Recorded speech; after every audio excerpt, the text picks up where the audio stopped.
Hello everyone, welcome back to my channel. So today we are going to discuss important articles from the Hindu newspaper. So first article is related to PM Care Fund. So first point regarding this article, the PM Care Fund has not released audited financial statement for the last 3 financial year. तो PM care fund ने अभी तक release नहीं किया है या audit नहीं किया गया है financial statement for the last 3 साल से सिंस फाइनेंशियल ईयर 2022-23 से, जो रेस कर रहा है question about transparency. Next point, जो फंड है वो क्रिएटेड हुआ था इन मार्च 2020 ड्यूरिंग द कोविड-19 पैंडमिक।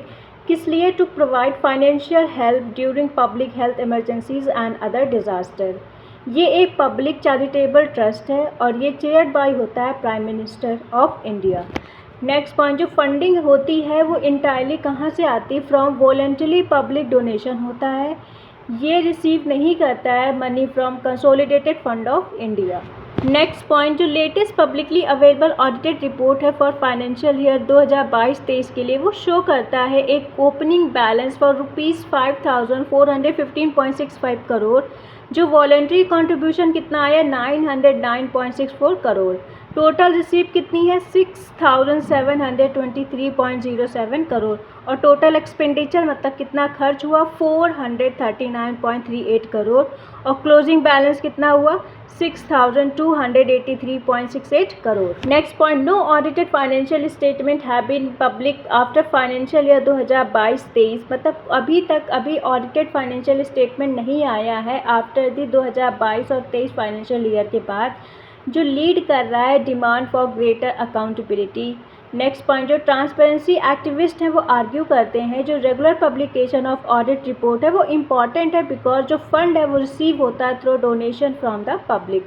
तो पीएम केयर फंड क्या है, इसके बारे में जानते हैं। ये एक पब्लिक चैरिटेबल ट्रस्ट है जिसको इस्टेब्लिश किया गया था मार्च 2020 में। इसका पर्पस था relief during national emergencies, pandemics and disaster. इसके चेयरपर्सन होते हैं prime minister of India.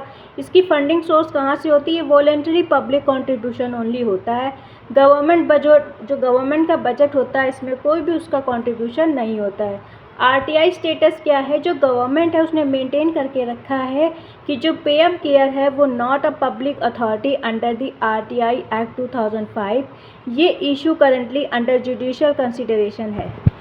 Next, प्रधानमंत्री नेशनल रिलीफ फंड, ये क्या है? इसको इस्टेब्लिश किया गया था इन 1948 में। इसका पर्पस क्या था? To provide relief to victim of natural disaster, major accidents, riots and other emergencies. इसकी फंडिंग कहाँ से आती है? वॉलंटरी पब्लिक डोनेशन है केवल।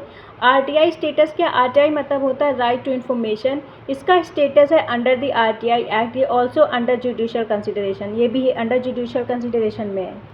नेशनल डिफेंस फंड क्या है? ये सपोर्ट करता है welfare of arm forces personnel which is army, navy and air force and their departments या डिपेंडेंट्स। मैनेज होता है by the executive committee headed by prime minister. ये रिसीव करता है वॉलंटरी पब्लिक कंट्रीब्यूशन। ये कवर्ड होता है under the right to information act 2005। Next article is related to PM Shri. So first point regarding this article, PM Shri मतलब PM school for rising India. ये एक centrally sponsored scheme है। ये launch हुई थी 2022 में by the government of India. ये scheme है, इसका एम है जो अपग्रेड किया जाएगा ओवर 14,500 एग्जिस्टिंग जो अभी स्कूल हैं इनटू मॉडल इंस्टीट्यूशन जो रिफ्लेक्ट करेंगे vision of the national education policy 2020। इसमें जो पार्टिसिपेटिंग स्टेट्स हैं, यूनियन टेरिटरीज हैं, उनको साइन करना पड़ेगा, must sign a memorandum of understanding with the ministry of education. इसका ऑब्जेक्टिव क्या है? इम्प्रूव करना overall quality of school education, ensure करना inclusive, safe and student friendly learning environment, promote करना एक holistic complete development, innovation and 21st century skill, provide करना better infrastructure and equal learning opportunities. Next point, funding pattern. तो इसका funding pattern क्या है? 60:40 centre versus states for most state and UTs with legislature, 90:10 for north eastern and Himalayan states and the UTs of Jammu and Kashmir, and 100% centre funding union territories without legislature. इसकी duration क्या है? ये implemented हुआ था from 2022-23 से 2026 और 27 तक। After the scheme period जो स्टेट्स यूटीज़ हैं वो मेंटेन करके रखेंगे standard achieve by PM Shri school. Eligible school कौन कौन से हैं? गवर्नमेंट स्कूल जो रन होते हैं by the central government, state government, union territories and local bodies.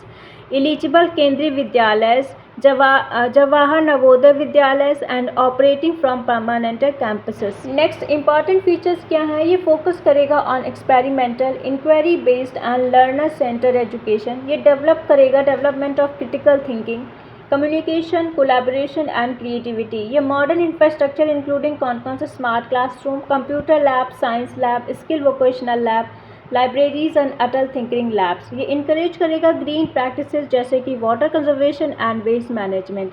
ये कॉम्पिटेंसी बेस्ड लर्निंग होगा विद एम्फसाइज होगा on real life application of knowledge. Selection process कैसे होगा? स्कूल जो है वो सिलेक्टेड होंगे through a 3 stage challenges mode. First participation being after the state UT sign and MOU, मतलब उनको मेमोरेंडम ऑफ अंडरस्टैंडिंग साइन करना पड़ेगा। Eligible school are shortlisted during UDIC and plus data. तो जो एलिजिबल स्कूल होंगे उनको short list किया जाएगा और यूज़ किया जाएगा UDISE प्लस डेटा।